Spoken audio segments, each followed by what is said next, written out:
అందరికీ నమస్కారం. ఒకసారి ఈ కన్న తండ్రి ఆవేదన ఒకసారి వినండి. ఊటి కోసం వచ్చినాం సార్.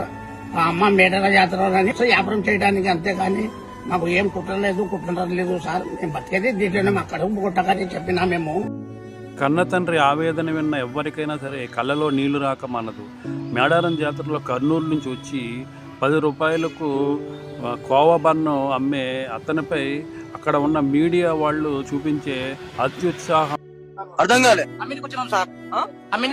ఆధార్ కార్డ్ అనేది ఉంటాయి. Aadhaar card very sure. Aadhaar card daily చిన్న పిల్లలు పెద్దోళ్ళు తింటున్నారు. దానివల్ల మొత్తం బండ్లు గింజు మొత్తం పారేసినారు. వీళ్ళు అంతా గల్లగొల్లం చేసినారు మా సర్కంతా.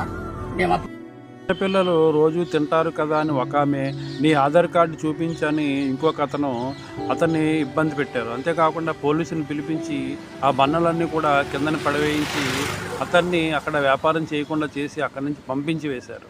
అయితే నిజంగా మీకు ఇలాంటి కల్తీ జరగకుండా నిర్మూలించే ధైర్యం ఉంటే పెద్ద పెద్ద హోటల్స్లోనూ అంతెందుకు ఉదయం లేచిన దగ్గర నుంచి చిన్నపిల్లలు తినే చాక్లెట్ల బిస్కెట్ల నుంచి పడుకున్నప్పుడు తాగే పాల వరకు కూడా అంతా కల్తీయే కదన్న జరుగుతున్నది. అలా కడుపుకూటు కోసం వచ్చి వ్యాపారం చేసుకున్న అతనికి మీరు అతను వ్యాపారం చేసుకోకుండా చేసి అతన్ని ఉసురు పోసుకున్నారని ప్రజల అభిప్రాయం. నేను ఈ వీడియో మీకు ఖచ్చితంగా రీచ్ అవుతుంది. ఈ వీడియో ద్వారా నేను ఇచ్చే సలహా మాత్రం మీకు ఒక్కటే. మీరు ఈ వీడియో చేసి అతని కడుపు మీద కొట్టారు.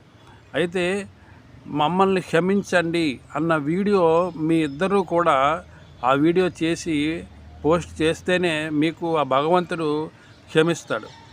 ఈ వీడియోపై మీ అభిప్రాయాన్ని తెలియచేయండి. అందరికీ నమస్కారం. ఎందుకు పుడతారో కూడా తెలియదండి మనుషులు. కొంతమంది బేసిక్ సెన్స్ ఉండదు మనుషుల దగ్గర.